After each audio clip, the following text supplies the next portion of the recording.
Today. Ladies and gentlemen, let's give a big hand for Jim Knight. Jim, come on up. Thanks, brother. Thank you so much. My pleasure. My pleasure. Thank you so much. I really appreciate it. I am super stoked to be here for Education Day. I mean, I was already happy to be here for APRO, but when I started to look at exactly what we were going to be doing, my background, which we probably didn't talk about, I don't know if it's in some print materials, but I was a middle school teacher for 6 years, so I've got an education background. My degree is actually in music performance and education, but yeah, those 21 years at Hard Rock, I can't apologize for the love affair I have with that brand. I talk about them all the time. I think there's some really good things to learn from them, but it's not going to be a Hard Rock show. What I want to do, because I've had an opportunity to do a lot of stuff in retail, particularly in the last 2 years, and ironically, this is like my third month in a row in Indianapolis. I'm not from here. I'm from Orlando, Florida. 2 months ago, I did something for some automotive service repair organizations, and last month, I was here for the Indiana Funeral Directors Association. So imagine, it's been pretty eclectic, wild ride. In fact, just because I do some stuff in retail, and I've been here quite a bit, how many people have seen me before, or this is your first time? Raise your... Just making sure you guys are awake. Listen, we got a lot of stuff to do. I'm going to share a lot of things with you. If you look at my slides up there, it's called Employee Branding That Rocks. So, of course, I'm going to use a lot of music analogies. My whole background's been in rock and roll. But really, I'm looking at the part below that. Creating internal buy-in. That's going to be the key for a lot of the stuff we're going to talk about. Ultimately, because you want to be able to market that out to the brand. In other words, the consumer, the client, the end user, the guest, whatever it is that you call that end person who's going to be purchasing from us and rent to own, you can't do that on your own. Unless you're a standalone entrepreneur working in a kiosk all by yourself, we need humans to go out there and do the things that you want them to do. So I think a lot of the information that you're going to hear, particularly on Education Day, and you're going to have some great speakers. Patty Wood, Carolyn's going to be up in a little bit. You got Dr. Woody tomorrow, a good friend of mine, Mike Wittenstein. Along all different areas of the business, we're going to put some things out there for you. My world today is exactly what I've been doing for 30 years. It's below the surface. It's employee-oriented. So when I start to think about it, I'm going to start with this concept, which you can use this analogy for pretty much anything. The old analogy of an iceberg. I think you probably know that when you see an iceberg, what you actually are seeing is only like 10-15% of the actual thing. You know that, right? You know that the bulk of the thing, the mass of it's below the surface. So when I think about customers and guests, I think that that's exactly what they see. That experience that we hope to parlay out to everybody is literally just 10-15% of what is actually going on. In fact, Bill was talking about it before. We don't want to talk about the past. We want to talk about the present and the future. So for me, when I think about organizational culture, I also use this analogy because I think honestly that people confuse culture with heritage. Give me another word for heritage. Some synonym, some word. I say heritage, first thing that comes to your mind is what? Say it again. History, ancestors, lineage. Other words of saying it's in the past, and I love heritage. I love it. I'm attracted to brands that actually have an awesome heritage. But the reality is, if I'm the new guy today, if I get hired today, I care quite a bit more about what's happening to me now and what's happening with the organization going forward. When I think about your industry, a lot of times we're holding on to some really cool heritage stuff. By the way, I'm just going to tell you right up front, a lot of the things that I might say out here might be a little bit irreverent and unpredictable for you. But that's just the way that I am. That's just the way that rock and roll is. Passionate, authentic, irreverent, unpredictable. I've got some crazy ideas out there. Some of you might be going, check, I do that, I'm awesome at that. I hear you. We can always amp up the business. But in reality, a lot of us really do need to think about changing some things. So heritage, as much as I love it, let's throw our arms around it, I care so much more about the culture, which is the present and the future, and that's all predicated on human behaviors. People make the culture. I don't care how great the store is. I don't care how great the product is. Like, I do care about that stuff. But at the end of the day, I just know that a person is going to make that stuff happen. So when I think about the guest or the customer experience, 10-15%, the bulk of it below the surface. So when I think about organizational culture, when I start to think at all about employee branding and getting that right, it's all those things that just came up. All those bullet points make up the internal company environment. It's every tool you created, every process. It's your awesome story, perhaps. Might be that you were the original and you've been around for so long. It's going to be the leadership environment. It's all the attitudes, and yep, even the stuff that I'm highlighting up there, it's the employee management and the internal branding. The things that we do below the surface, if we do it right, boop, boop, boop, boop, boop, boop, boop, it's going to transition up to the guest experience. If all we do is just start throwing campaigns out there and have some unbelievable customer experience plan or program, you're hacking at the leaves of the problem tree, man. You got to get to the roots to actually make some things change. Change is only going to happen with employees. And the problem is, I saw a slide up there earlier, people hate change. They hate it. And if you hate change, you're really going to hate extinction. You're going to have to move at some point thinking about things differently than perhaps we've normally been doing things. So I start with this analogy and say, at the very least, let's talk about that internal employee management or the branding. So if I was going to define it, this is how I would define employee management. Number one, it's the process where employees first are going to internalize. They're going to take all the stuff that you teach me when I join an organization, when I join your store, your environment, however you are associated with the industry. I've got to internalize that and ultimately put that out there for the outside world. I have hopes, if I'm the standalone founder, that I need things to behave a certain way. But I know I can't do it on my own, so I got to go out there and teach people. Perhaps every once in a while I'll play some Jedi mind tricks, but ultimately I need them to do the things that they're going to do, perhaps that they would not do on their own. I might have to do a little bit of work, but that's important for me, because they represent the brand. The second part to that is we need to make sure that we are motivating them, that they will project that on their own, that they are going to, in fact, commit to the brand, not comply, not just because you told me to do it, not just because I'm getting a paycheck from you. I want that to be, wow, this is awesome. And it starts sometimes on your day one orientation, if you're even doing orientation. So I'm going to throw a lot of stuff out there from a training and development standpoint that I think we ought to be doing. And in a lot of ways, the stuff I might talk about is about amping stuff up. But some of you might be scratching your head going, geez, we don't even have any of that. Amp up, are you kidding me? I just need to start and create. We should be doing that. You don't want people to now just be going through and churn from your company to some other company in the industry, or even worse, leaving the industry altogether. So I don't want to step on anybody's toes, because you've got some phenomenal speakers over the next 2 days.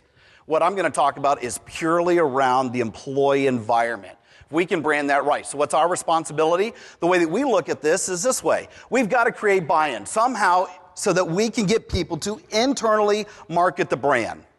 And unfortunately, that means we're going to have to make some changes around every single area that I can think of in the employee life cycle. How many people have heard that term, employee life cycle, before?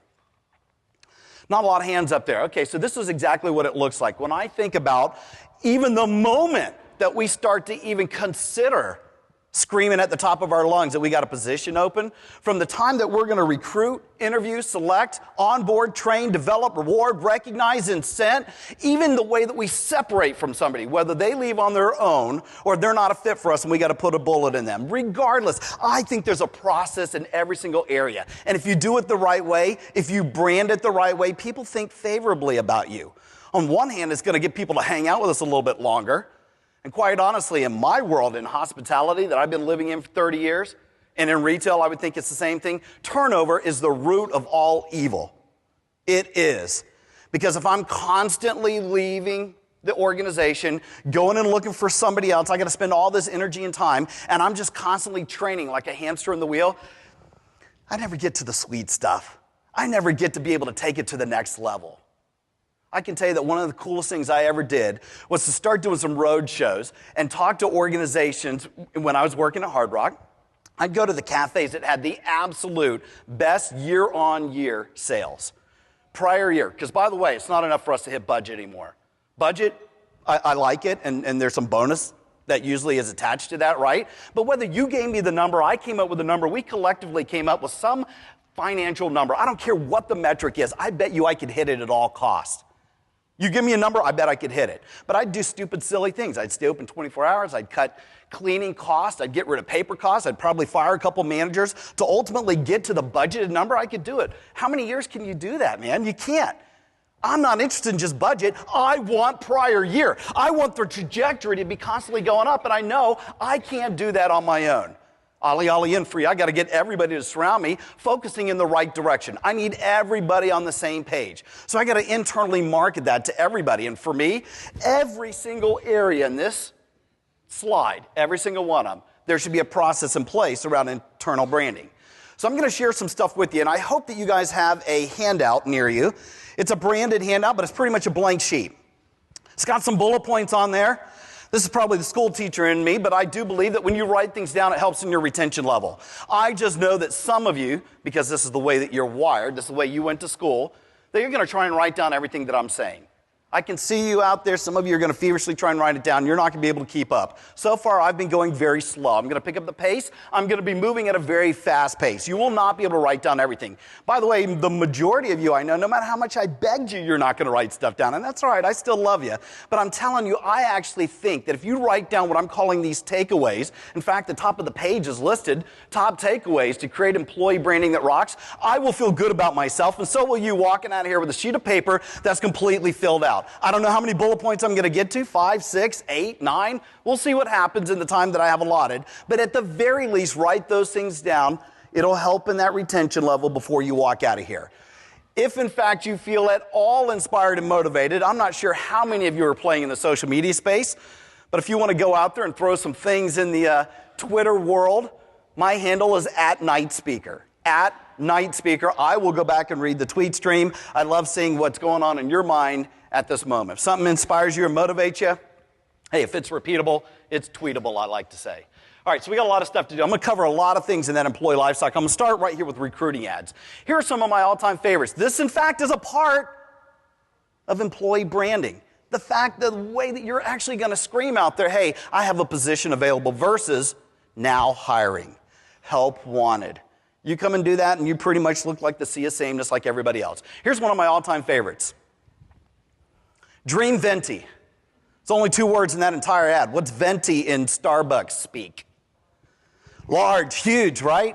Dream big, dream huge. Only 2 words. If I was flipping through some trade magazine or saw that online in a banner ad or something, I would probably think that attracts a little bit more the type of people that I want to bring on board. Am I encouraging you to go out there and create something exactly like that? No. But what I am saying is you have to figure out what type of people do you want to come in to represent your brand. And if it's same old, and you're happy with the results that you're getting and you don't think you really need to change, then keep doing that.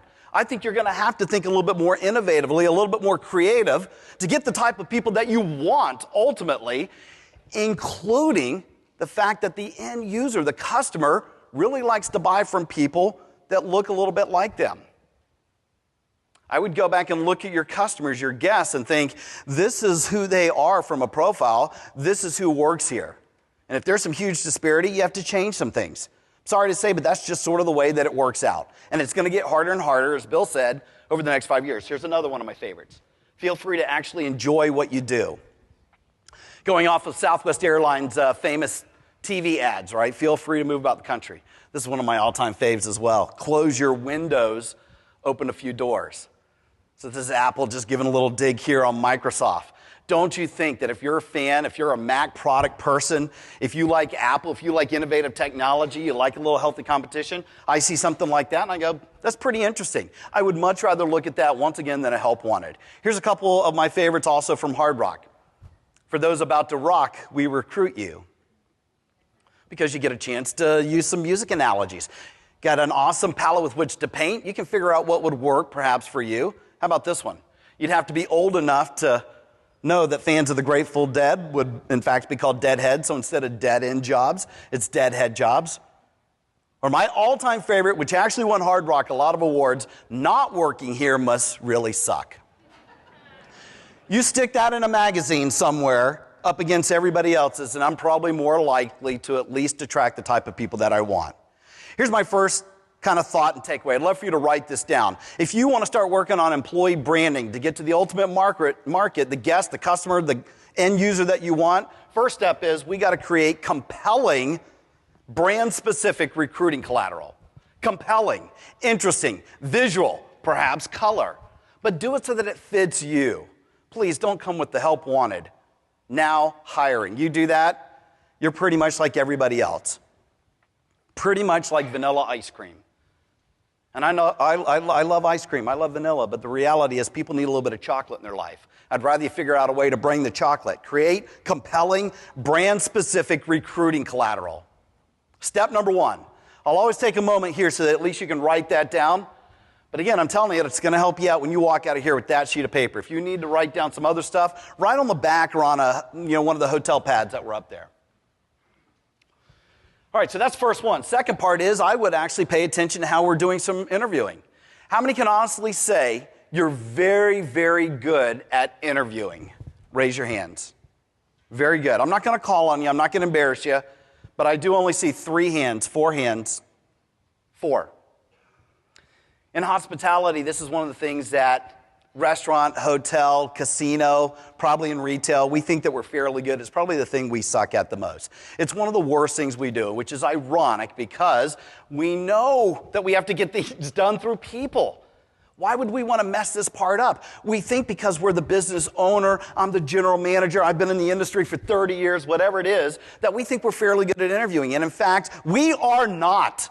It is an art form, man. It is so important to focus on the right things, not just open-ended and behavioral-based questions. All that stuff's important, but sometimes we don't even know what's going to come out of our mouth. We're just sitting there, we're unprepared, and boop, whatever happens, happens. I kind of like the personality. I go and hire them, and then you wonder 30, 60 days in, oops, I made a mistake.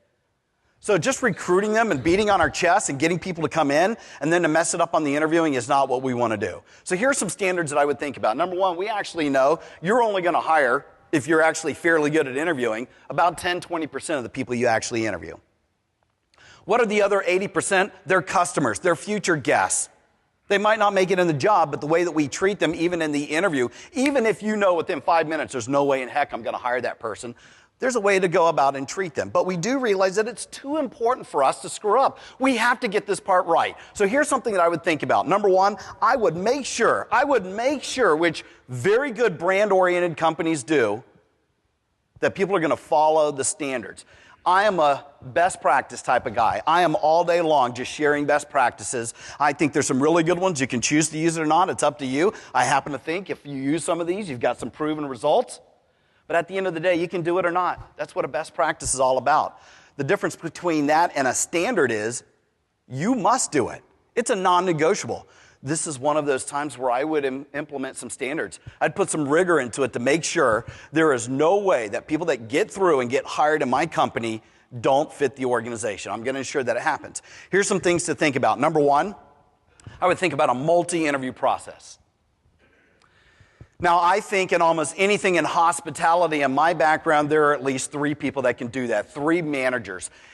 Perhaps in rent-to-own, you don't have that many managers. You don't have that number of supervisors. Perhaps it really is the boss, the founder, the owner, the GM, whoever it is, and another manager. So if you get down to 2, even that's better than just doing 1. As good as you might think that you are, we need other perspectives out there. We need different people. In my mind, I would have it as many people as you could get involved, at least 2 or 3, before anybody gets onto the floor. And I'd make the head cheese, the head person, whoever he or she is, I would make that the last one, not the first one, so it doesn't influence anybody else. On top of that, I would make sure that I'm using a different interview guide for every single one of them. I don't care how good you are. I teach this stuff for a living. I love teaching interviewing. I would make sure that I personally always have an interviewing guide. Because number 1, it in fact is going to be the communication conduit to go from one person to another. But I'm also going to make sure that interview 1 isn't anything like interview 2. I'm going to ask a couple questions over here. Interview 2 is going to be different. Plus I got different perspectives. At the end of the day, if somebody goes through that resource, don't you think that you're probably more likely to hire the person that you want? How many can say that you do multiple interviews for anybody that comes on board? Multiple interviews. So even though there were only 4 that said they do it well, we got a pretty good number. You know, at least maybe 10, 15% of the people say you do multiple interviews. I would do it. I would go back and look at how you do it. Make sure, in fact, that you've got well-developed interview guides, open-ended, behavioral-based, even cultural questions. Ask things there's no way that professional interviewers are going to be prepared to do. That stuff is important. Number 2, implement rigorous, non-negotiable interviewing processes. I haven't even started showing you any of the cool stuff you could be doing once they get hired. This is all before they even get there. This is every area of the employee life cycle. I won't be able to cover all of it, but I'm going to cover the big ones that I think that would make sense.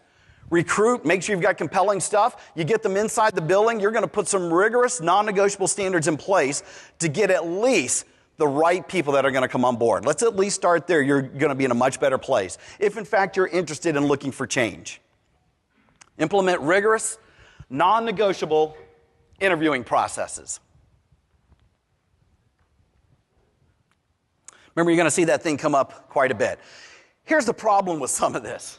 Look at today's workforce. Now, some of this might be a little shock and awe for you. Some of you, it's not going to surprise you at all. I know that we've got, in fact, some millennials in the room, so I like interacting with as many of the generations as possible. I'm a Gen X guy. I learned a certain way, and probably so did you. Perhaps you think there's a much different work ethic today because of these things. I do not look at this slide as being negative. I throw my arms around it. I want to be around people like this, but the reality is this is the majority of the people that are going to be working for us at some point. Maybe not right now, but you fast forward 15, 20 years, and they will probably be working for us. And they come with some of this, perhaps what you think is baggage. Number one, they care quite a bit about their individuality. They relish it. They want to be on a first-name basis with the boss. They want to say exactly what they feel like and not have any fear of something happening to them.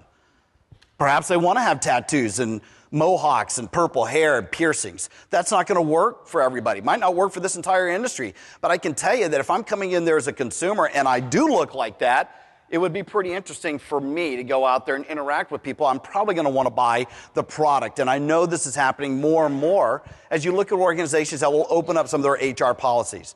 So when I think about individuality, it's not just in the way that you look aesthetically. That's part of it.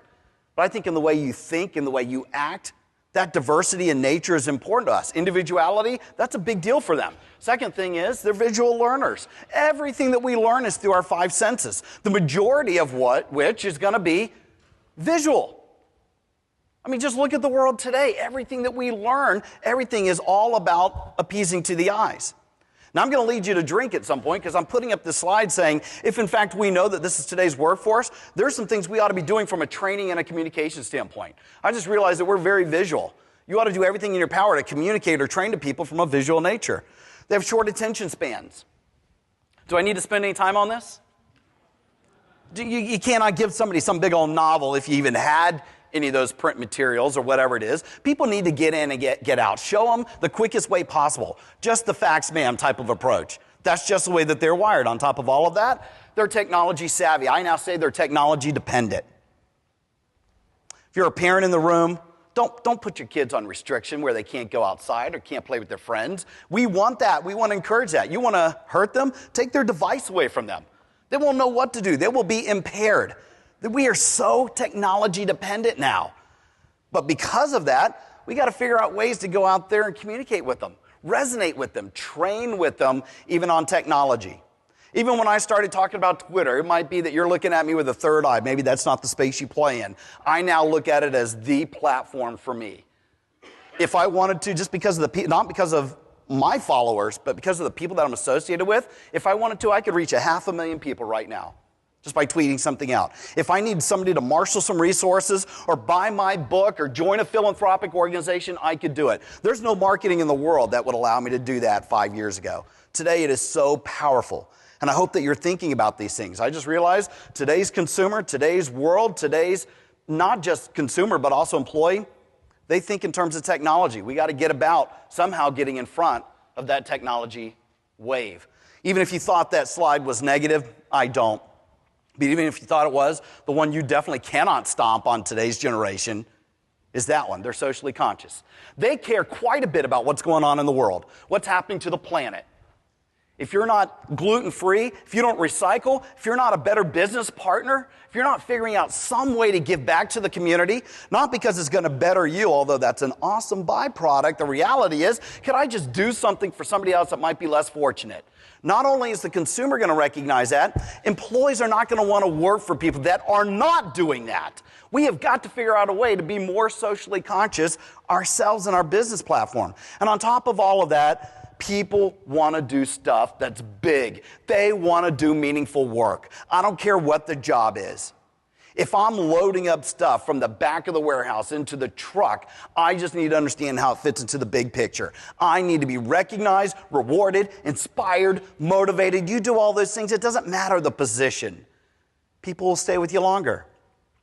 And I was sharing with you, as I do all these different tours with Hard Rocks, I would go out there and just look at the absolute best ones prior year, year on year. They're just so good. Top 10 in sales. Guess what? They had the lowest turnover. It was a direct correlation. You get people to stay with you longer, cool things start to happen. So when I think about this slide, I'm looking at whatever that is, 6 bullet points. I'm looking at that going, we have to think differently about perhaps the people that we're going to bring on board. That might scare some of you. You might be anti that. You might be holding on to the way that we've been doing things forever, but you are going to have to think differently. If you want unique experiences, you're going to have to go find some unique people. I've got a video that I'm going to show you. You guys have probably seen this at some point, especially if you're my age or a little bit older. This is an old Apple video. It's called Think Different. By the way, any of the videos that I'm showing you today, you can go and get these off of YouTube. The name of this one actually is Think Different. It's only 1 minute long. 1 minute long, and it talks really about, I think, the Apple mindset, the way Steve Jobs worked. But in my mind, this is exactly the type of people that we ought to be looking for and hiring for. It's going to scare the crap out of some of you, but this is what I believe. Think different.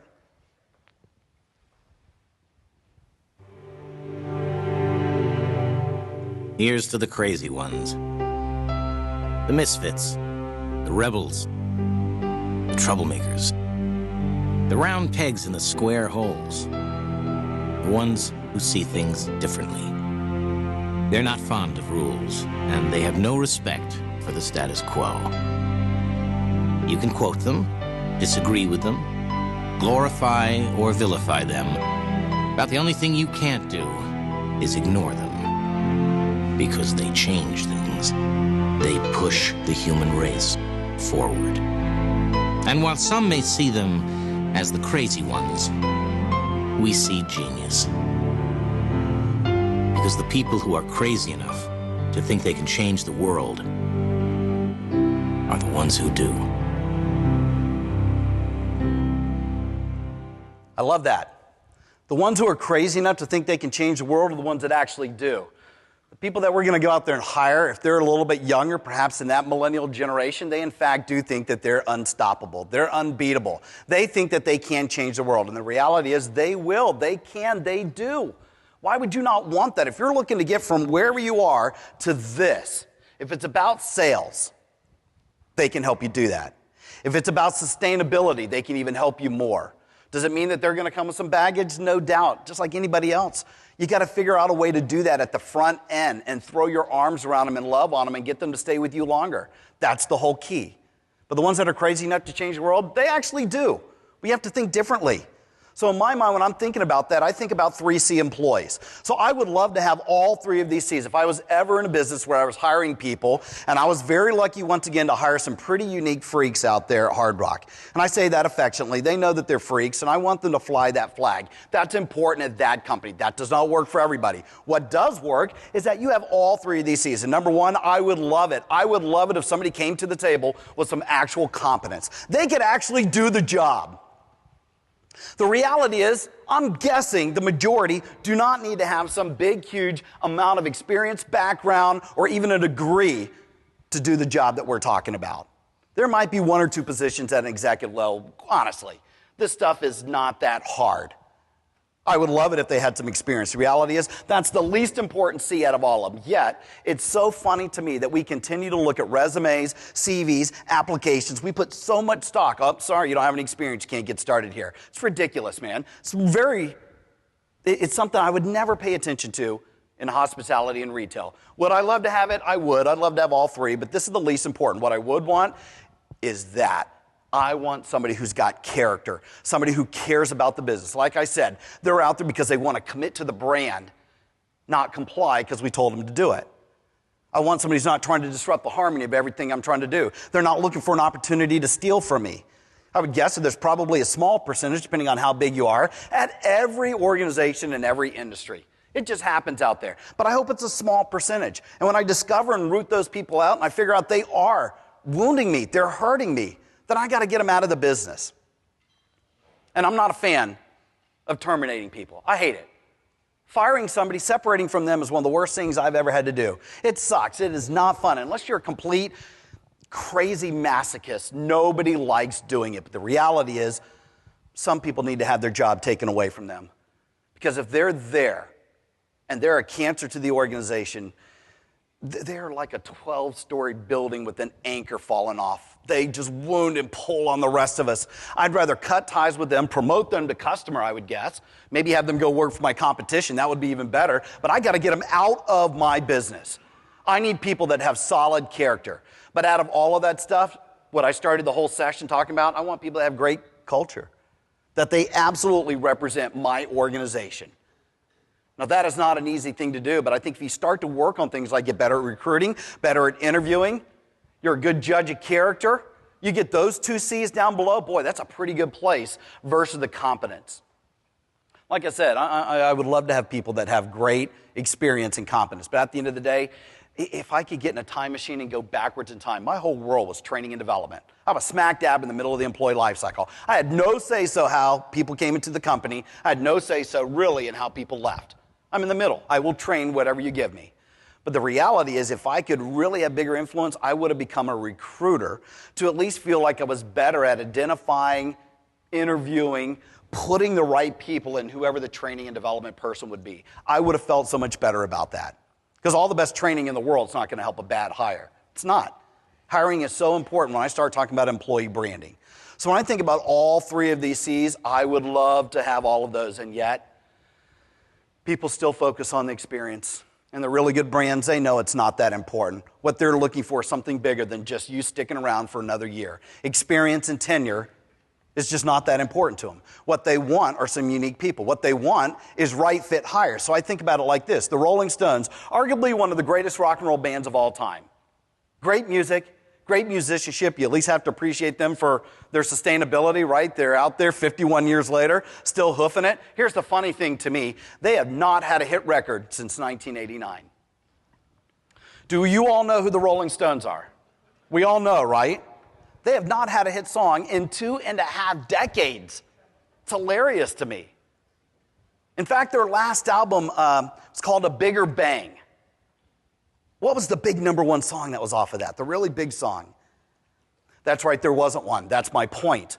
Nobody is buying any of the new stuff. Nobody wants to hear any of the new stuff, right?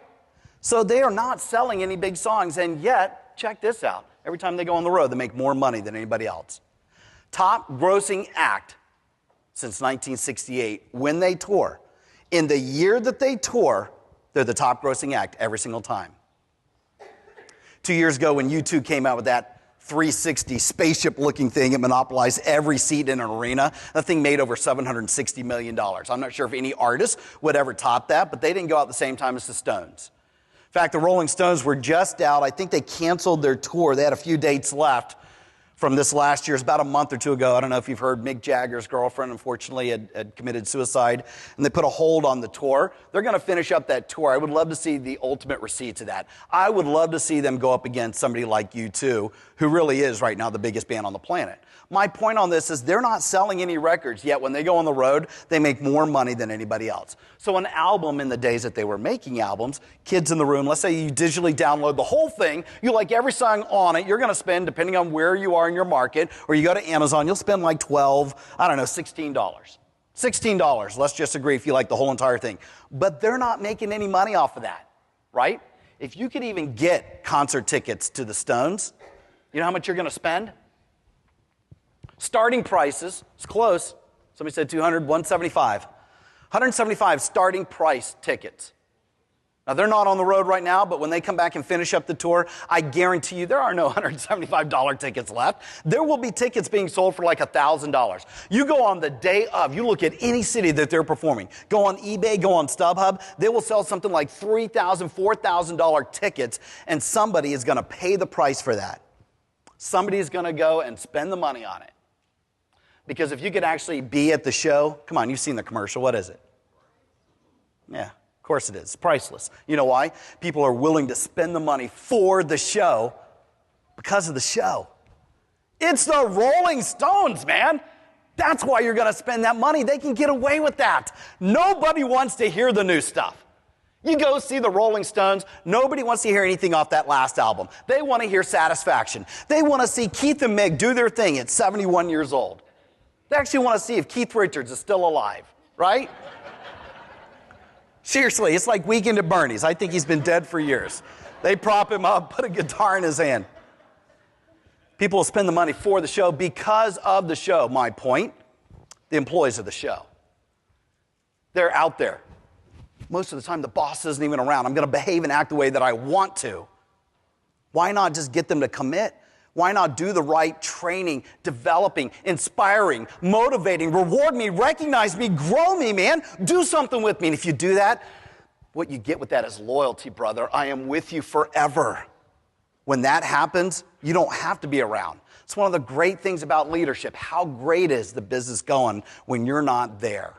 The employees are the show. They ought to feel like that. They ought to feel like they're rock stars. They ought to feel like they're performing for a packed house every single day. Well, that takes work. I'd like to say let's just go and find them because they're out there. You got to mine for them. They might not even be working in our environment. We might have to play, like I said, some tricks on them, maybe spend a little bit more money, think about my benefits package, think about my own leadership behavior around them, whatever it is. But if I can get them to come in and hang out with me, I can create something spectacular. Here's my next takeaway. Hire rock stars, not lip syncers, to amp up the brand. You know what a rock star is? It's the absolute best, the top talent, whatever you want to call them. I'm using the music analogy here, but you definitely know what a lip syncer is. Cannot stand lip syncers. I can't.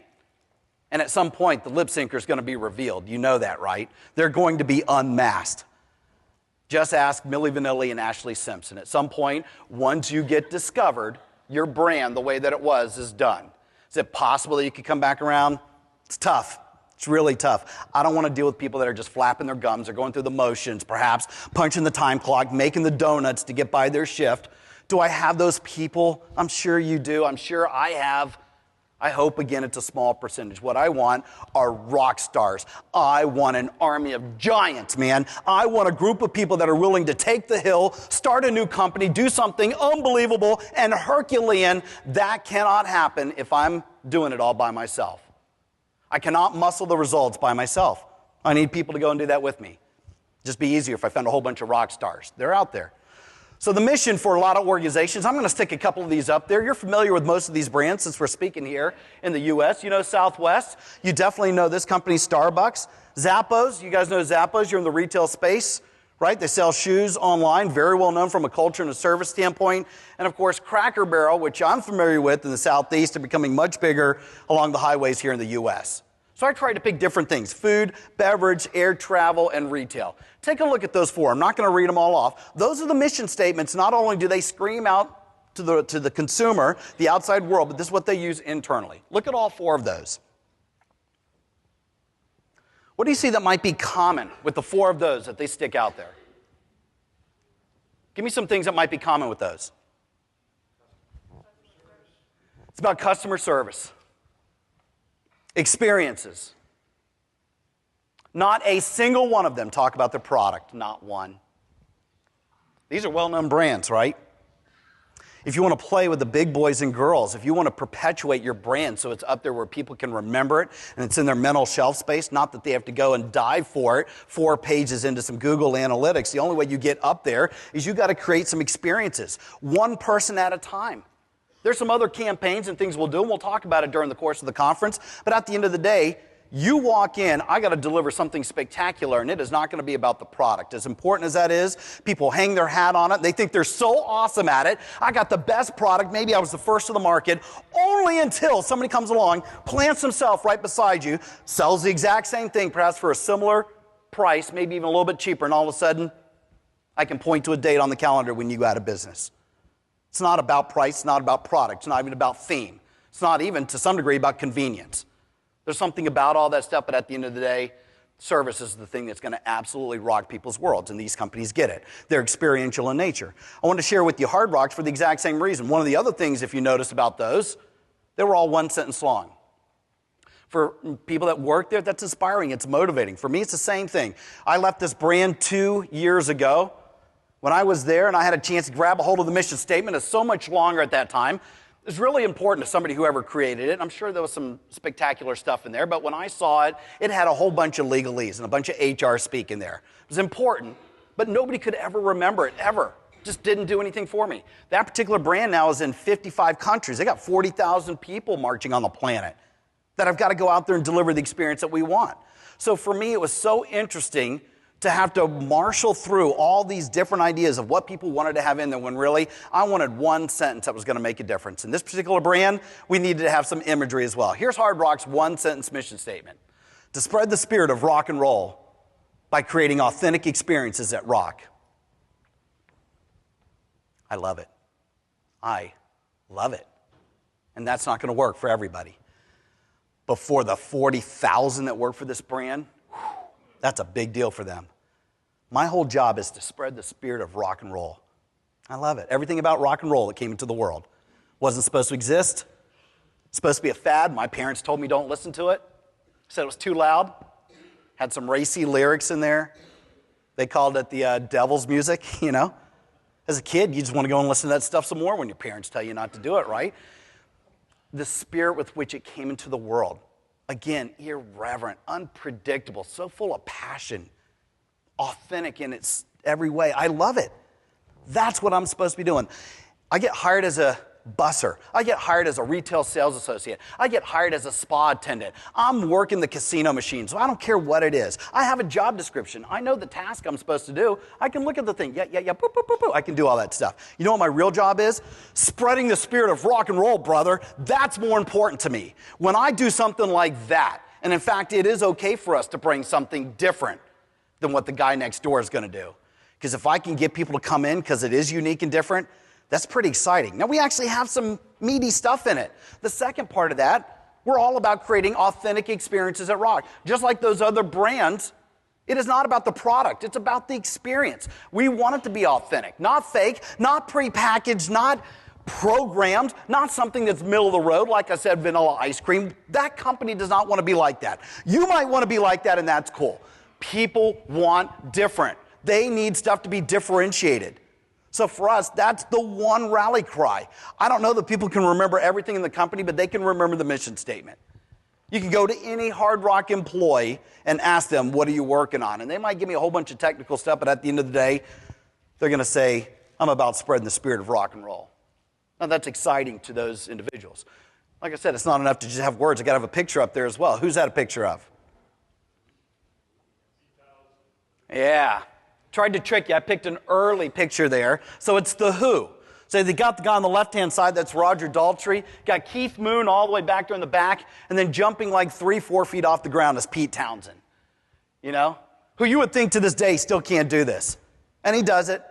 At the end of every single concert, maybe not like 4 feet, but like a foot. He still jumps. You know, he's a little bit older now, right? But the originator doing the little windmill action on the guitar, before Kurt Cobain was doing Nirvana, smashing his axe into a million pieces right in the front row. Could you imagine being at that concert right then and there? You would lose your mind. You would freak out. It would absolutely rock your world. That is exactly what I'm trying to do for 40,000 people in 55 countries. I want them to think of that picture. If I could get this tattooed on their arms somewhere so they could look down and go, oh yeah, I know exactly what I'm supposed to be working on. I have my job description, but that's it. That picture. That's why I create authentic experiences. I'm talking about employee branding here. Think about your employee branding. Do you even have a mission statement? And if you do, is it one sentence long? Because that's where it needs to be so people can remember it. Is it motivating? Is it inspiring? Does it do anything for people? Could you even put a picture there? In fact, if I forced you to do it, if I forced you to use the same template, what words would you put in the blank? To spread the spirit of what by creating what? What picture would you put in there? Don't have any time to do that here. It's a great exercise to do, or something like it. I'm not even saying go and do exactly what I'm throwing up here. What I am saying is you ought to challenge yourself on how you inspire people for something bigger than perhaps themselves. Number 4, create and embody a guest-obsessed purpose to the business. Guest-obsessed is the exact words I wanted to use. You can't move fast enough for me, man. You can't. Your sense of urgency has got to be faster. Your attention to detail has to be so much better. Your sense of urgency, attention to detail, all of that stuff that you will do anything for me as the customer, the guest, the end user. That's what obsession is about. One of my all-time favorite things is to go inside a retail store or a restaurant and sit there and watch when there's only 1 or 2 customers in there. When I see employees interacting with them and there's a request or a need, you'll see this in a hotel as well, watch the employees and see if they are not moving at blazing speed even when there's a couple people in there. Not Saturday night when the place is on fire, it's absolutely crazy.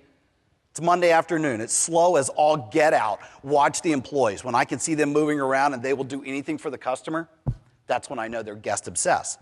It's a pretty healthy environment going on there. I love that culture. Create, and I didn't say just create and embody. We can't just throw the mission statement up there or other collateral like that and then just let it fly. Can't talk about it on day one and never talk about it again. It's got to be something that you regularly do on an ongoing basis. Create and embody a guest-obsessed purpose to the business. So if you're doing any training at all, so instructor-led training, because that's a lot of my background as well, we can no longer just do this. Pretty much if your training just looked like exactly what I'm doing, I'm up here yakking for about an hour and 15 minutes with you. If that's all that we're doing at some point, it's not going to work for people because it'll start to look like this. We will absolutely put people to sleep. You've got to think differently about the way that you do any instructor-led training. When I say instructor-led, actual formal classware, not just in an orientation, but some type of training. Do you do something on a regular basis, once a year, something? Do you allow to put in some money into the budget to go and have your people go out and grow their skills, not just experiences? I would figure out a way to do that. But if you're going to do it internal, you can control exactly the way the instructor-led training looks like. On top of all of that, I start to think about learning opportunities, in fact, are going to be even better outside the room. I would look for an opportunity to get away from the classroom. I'd look for an opportunity to do some experiential stuff together. I'd figure out a way somehow to utilize technology, because I know that's today's workforce. All of this stuff. So I guess the first thing, and this is, I'm only spending a little bit of time on the training and development here. Are you even doing anything at all? Because that would be mission number 1, to start doing some type of education and training. It's pretty much what Education Day is about, right? But if, in fact, you're already doing something, I'd figure out a way to make it so much better. We're going to have to kick it up a notch. So when I start thinking about the next takeaway, I want to try and revolutionize it to the extent that it becomes edutainment. It's education, it's entertainment, it's mixed together. Edutainment. Revolutionize all instructor-led training into edutainment. Figure out a way so it's just not up here, death by PowerPoint, or use storytelling the entire time. There's something to be said about that at different times, depending on the information, but I'd figure out a way to make it experiential, group discussions, different mediums, video, flip chart, PowerPoint, get outside the room, utilize technology. I'd figure out a way to do that. I don't care how much time you had. You do things like that, people are going to pay more attention to it, and it's going to resonate with them. Even better than that, they're going to retain the information for when they need to use it for the outside consumer.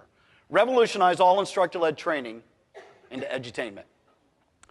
Also, if you're doing any print material, so how many of you can say that you have a good, well-developed employee manual, employee handbook?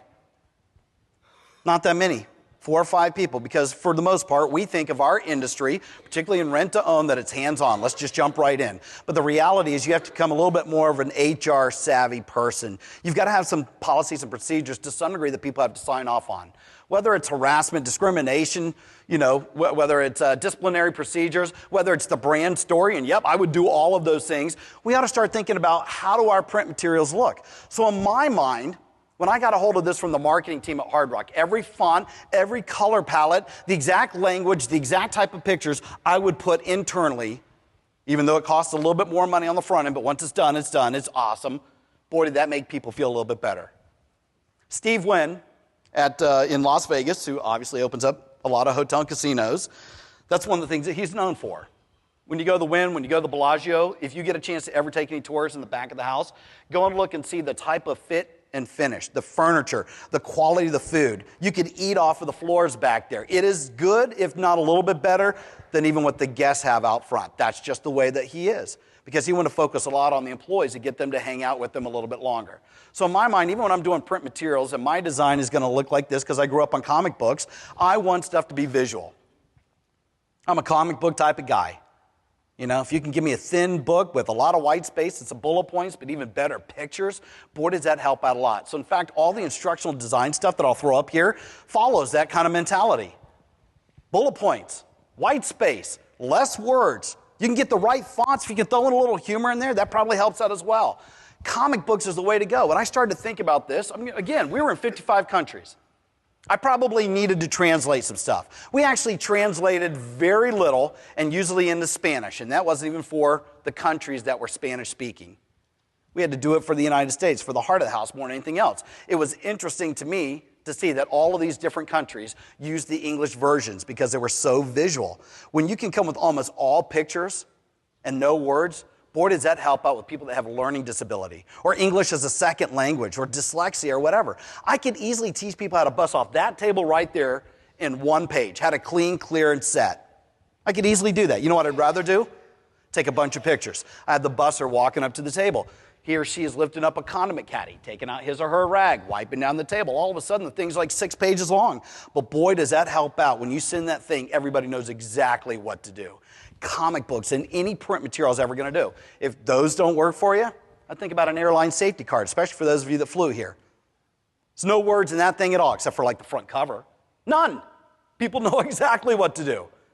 Or in our particular world, right, in the retail space, go to IKEA. Buy something there and look at their furniture instructions.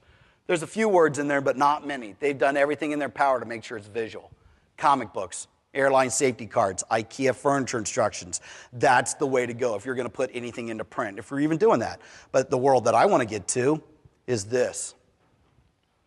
Not going to do any exercises with you here, and I certainly am not going to embarrass anybody in here, but I do realize this is where we need to go.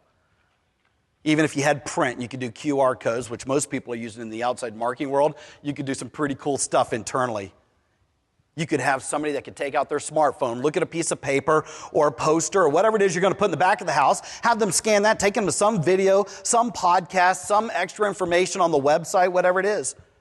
But video, e-learning, the iPad is going to revolutionize. That tool over there in the far corner is going to change everything for us at some point. If you're not already using it right now, this is the wave of the future. I can see many companies right now, a manager gets hired, they get a fully packaged iPad, completely loaded with all of their checklists, all the videos, if they're in a Wi-Fi environment, all the e-learning courses they need to. And by the way, they don't even turn that thing in as a tool when they're finished. They get to keep that. I absolutely believe that this is the wave of the future from a technology standpoint.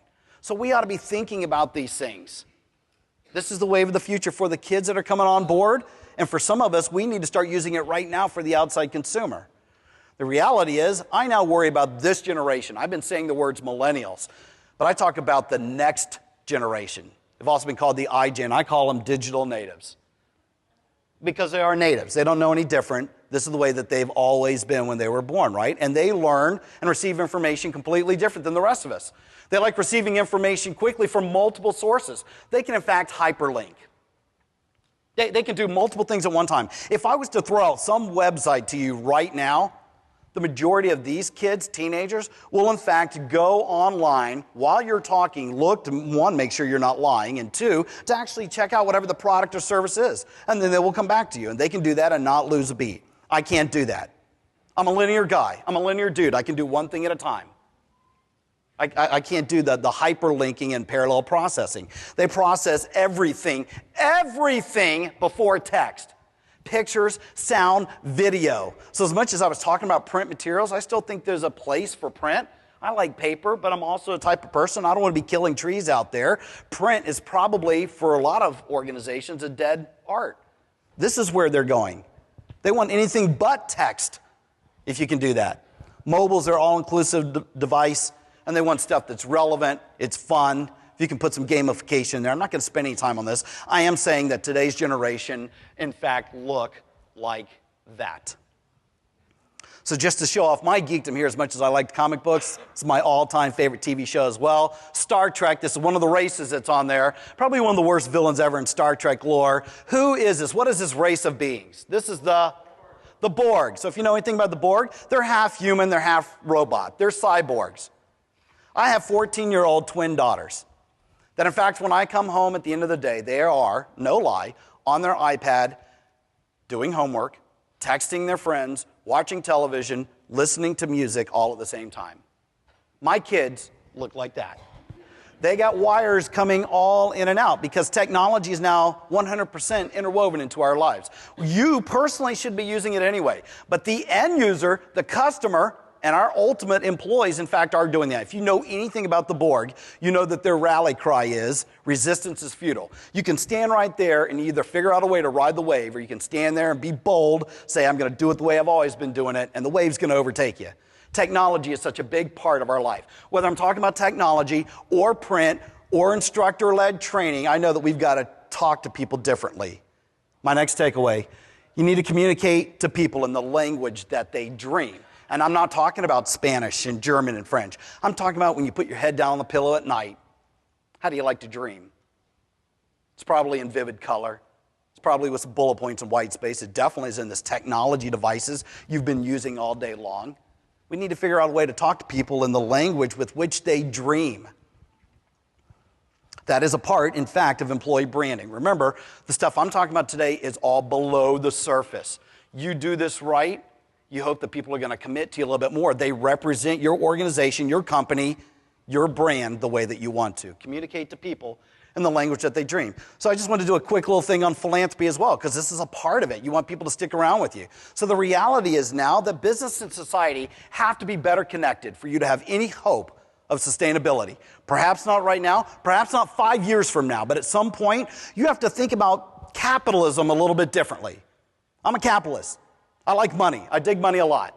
But the reality is, I have to do things differently. And if I'm not figuring out a way to be a better community partner with local institutions, local government, doing something for my employees, which, number one, there's some great things that come out of that, but it's the right thing to do.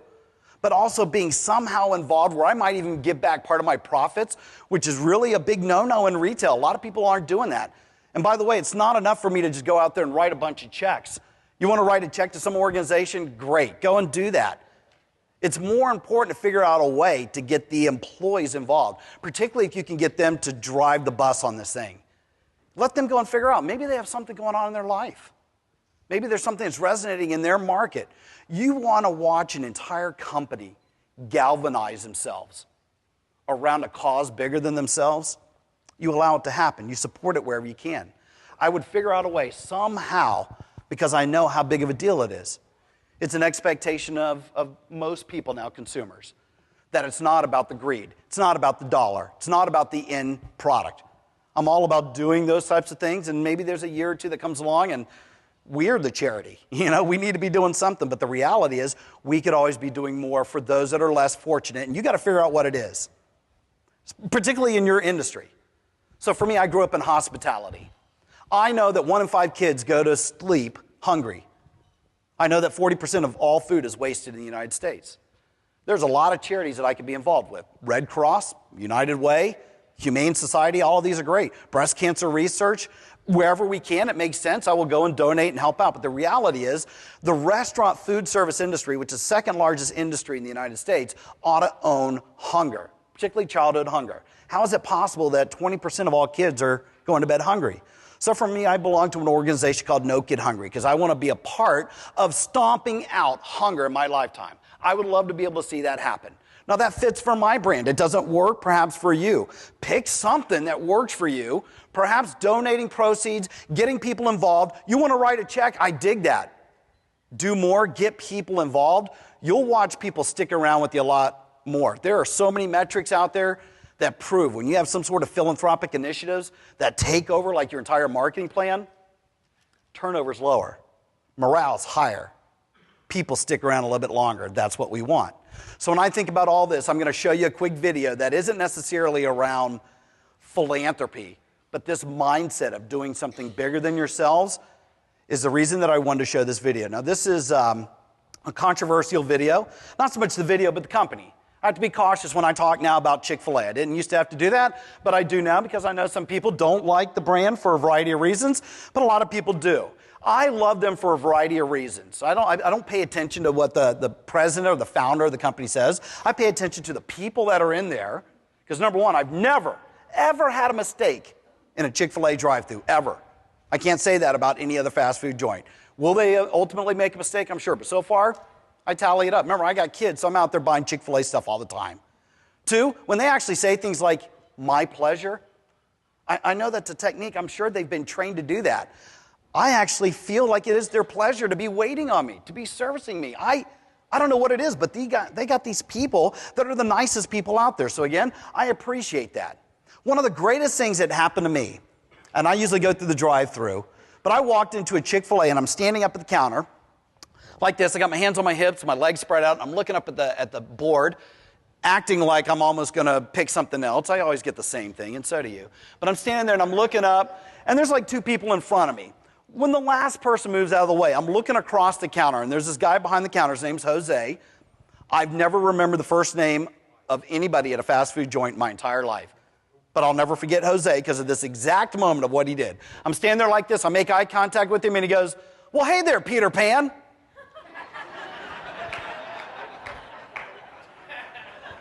Because, Peter Pan stands like this. So I'm busting a gut, and I get it. And so I'm high-fiving him, and we're over the counter laughing. There's nobody else around. And I thought, this dude, he was on the hunt for creating a moment. And it was low-hanging fruit on the experiential tree. And nobody else would do it. Somebody else next door would come with, "Next, can I take your order?" This guy was just looking for, and I guarantee you, he did not wake up in the morning going, "Geez, I get to use my Peter Pan line today, I hope." He was just looking for it, and it just presented itself. That's another moment where I go, this guy gets it. He is on the hunt looking for an experience. He's trying to figure out what my story is at that moment. And because of it, it makes me want to go back and spend money with these guys. By the way, they have now overtaken McDonald's in single store sales. They generate $2.7 million a year per unit, jumping McDonald's at $2.4 million, and they're only open 6 days a week. They're doing something right, good, bad, or indifferent, whether you like them or not. I love this video that I'm going to show because I show something like 5 videos in orientation. This is the first one they lay on you. So I want you to think about this. Within an hour, it's your first job, you're 15 years old, you think you're coming in to sell chicken nuggets and chicken sandwiches, and they lay this on you? It's pretty compelling. We'll talk about it afterwards. Every person has a story.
The saddest Chick-fil-A of all time, isn't it? That store. I mean, but wow. I mean, think about that for a second. Seriously. You're a kid, it's your first job, and they show something like that. As good as their product is, I mean, I like me some Chick-fil-A chicken nuggets. But you come with something like that, that's Herculean. That's huge. And if you're willing to go through that process and realize that everybody has a story and they're just trying to teach people to go and figure out how to do it, it's spectacular. I love that. And I'm not even saying go out there and create something like it. I'm saying that things like that type of collateral that could do something for your organization to pitch you in the right place. And that's a hard video to show outside the country because people don't understand why they have a cow as a mascot for Chicken Place and how cool it is that that little girl's high-fiving the cow at the end. I love all that if you're a fan of the brand. They get it. They get it. And for me, I go, that's exactly the type of people that I'm looking for in that particular brand. You might want to do something different. When I start thinking about all of this collateral, for me, the next takeaway, guys, I'm going to throw that slide up there. Nope. Next takeaway for me is number 7. Whoop, there you go. Utilize the power of story. This one's a 2-liner. Might take you a second to write it down. What I want to focus on, not only just storytelling like they were doing in a video, or perhaps like you might be doing in some print manual. Look at the second part. People want to belong to something bigger than themselves. Philanthropy does that. The way you position the brand, even on the onset of an organization, it does that. It's not the only time to do it, but certainly we can do more of it than just day one when they come on board. Utilize the power of story. People want to belong to something bigger than themselves. Figure out what your story is, and let's figure out a way to communicate it, and whatever the collateral means might be. I've only got a couple minutes left, and one area that I wanted to talk about is on recognition. I really do believe we ought to be doing more of it. If, in fact, you do it, I don't care how it is. I would like to think the majority of the people like it being done in public. Not everybody. Some people like it in private. But the majority of the people like not only being recognized in front of their peers, but they want it to be done when it's authentic, when it's real. Not figuring out a way to just do it every single day because my boss told me to do it. But when you do these types of things and you honestly, unapologetically, authentically do it, what you get with that are people that want to hang out more. They're happier. When that happens, people want to do more of it. Whether it's the same person who constantly gets the praise or somebody else is going, geez, John over here is constantly getting propped up. I would like to be that guy. And there are a lot of tools. I just threw up some pins. It could be posters. It could be certificates. Employee of the month. I'm the first one to say yes, yes, yes, yes. I want all of that. Yes, and. But the reality is, if you just did that more often and said thank you to people, all these other programs, I mean, in a lot of ways, they're reminders of us to say this a little bit more often. Go join a philanthropic or voluntary organization. The only thing you will ever see people say is thank you. Can you do me a favor? Please. That's it. Because I got no bullets in my gun. I have no power over you. If it's not because of a paycheck, you're there because you want to be there. In fact, if every single one of your employees were all of a sudden tomorrow volunteers, would you treat them differently? Would you treat them differently? Because in your heart, you'd like to say, no, man, I'm pretty good. But your head would say you'd have to. You would have to treat them differently. Because all you have is, can you do me a favor? Please, can you come back tomorrow? Thank you so much. Man, you rock. Because if you're not doing that, that's all that people want. I mean, they might not even want that, but that's all that you really need to go out there and do. You don't need all these other programs. But I am about recognition. We need to do more of it. Staff on staff recognition, I'm just going to put up this one program up here because I like the way that it works. When you start thinking about random acts of kindness, this is one that I stole from Hard Rock. It's called the You Rock program. That actually is a little pad about this size. It's only a couple inches big. Basically, you're just recognizing something. Thank you so much for what you did today. They fill it out. It used to go in an Employee of the Month box. Now, they're posting them in the back areas where only the staff can see it. The walls are populated with these You Rock forms. And then perhaps, maybe, at the end of the month, the managers are coming and pulling them down, and that's how they decide who's going to be Employee of the Month. I just love things like that. And by the way, peer-to-peer recognition, if you can do it right and it's authentic, you get out of the way as the leader, and that thing will take a life of its own if it's done the right way. I'm not even saying go out there and put a whole bunch of programs in place. I like all that stuff, but even something like this might be great for you Depends on your environment, what your physical plant actually looks like. I'm going to show you one more video. This one's only 1 minute long. I've only got a couple minutes left. I just want you to look at this one video. It was launched not this Super Bowl, but last year's Super Bowl, not on nationally broadcast television, because this company doesn't have like $100 million to be able to do any national advertising, let alone $2 to $3 million on the Super Bowl, but it was launched very successfully through social media campaigns. Take a look at this. It's called Meet Some Other Rock Stars. 1 minute long. We're going to crank this one up, too.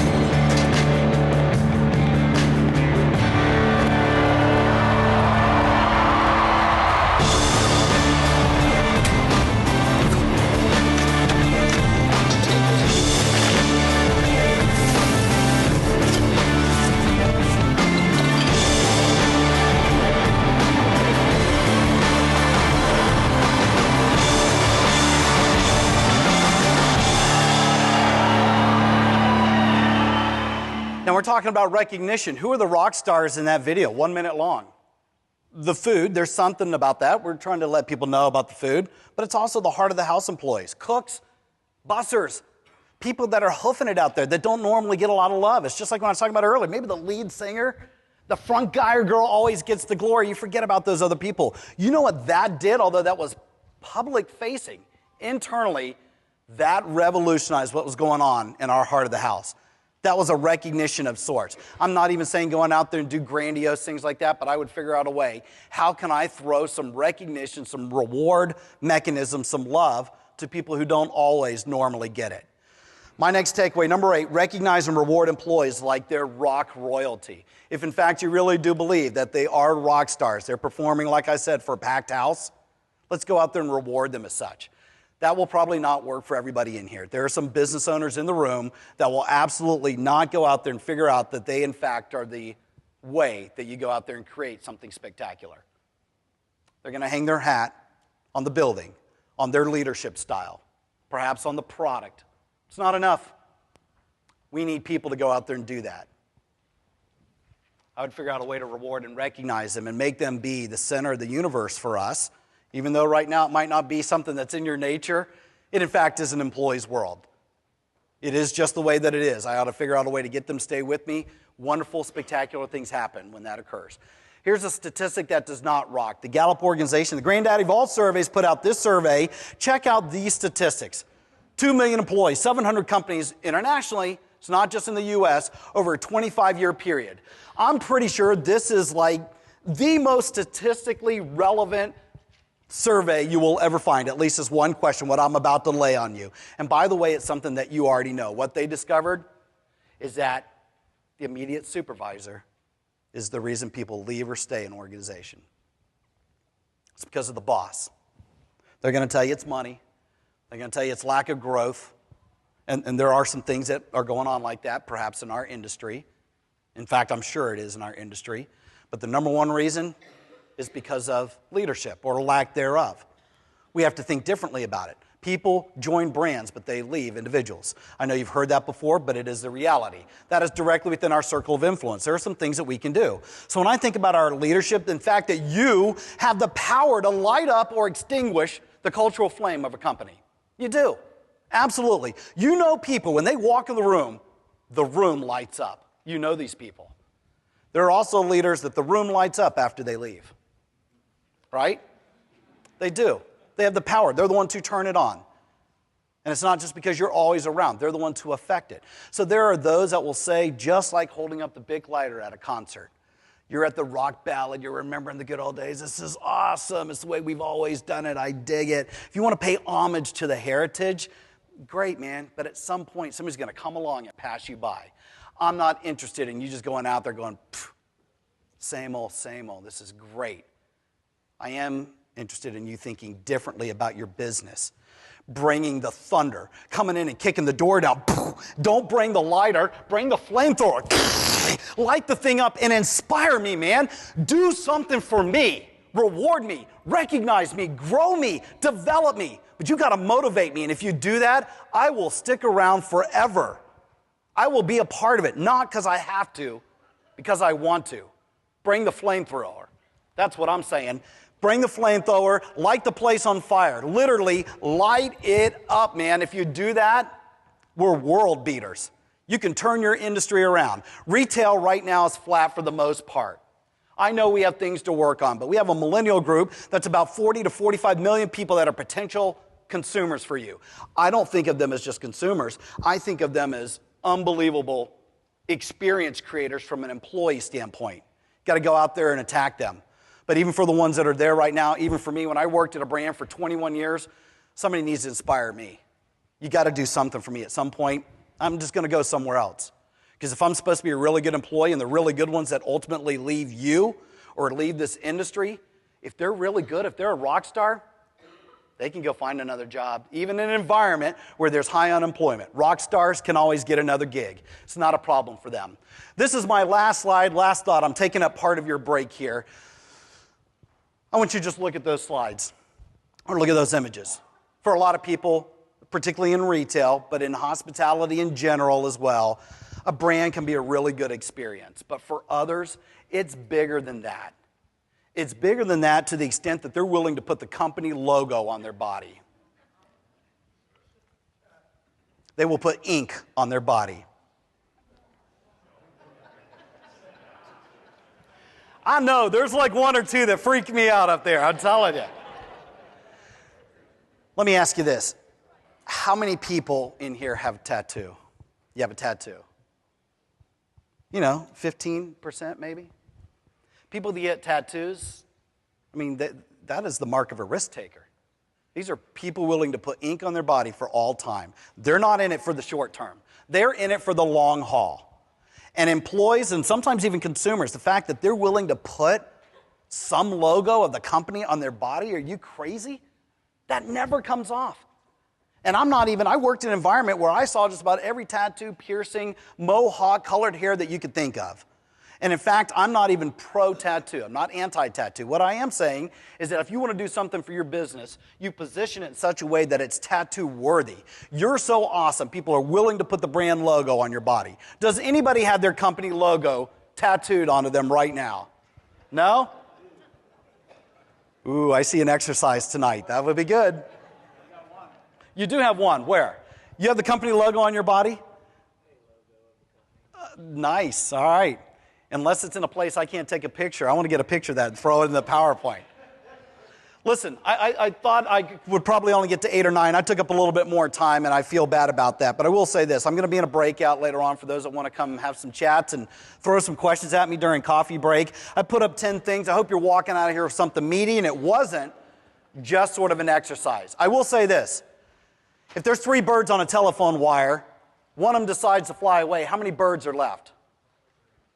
It's 3. One decided to fly away, but he didn't fly away. There's a difference between thought and action. I hope you do something with this and don't just continuously talk about it. I had fun doing my best for you guys. Thanks so much.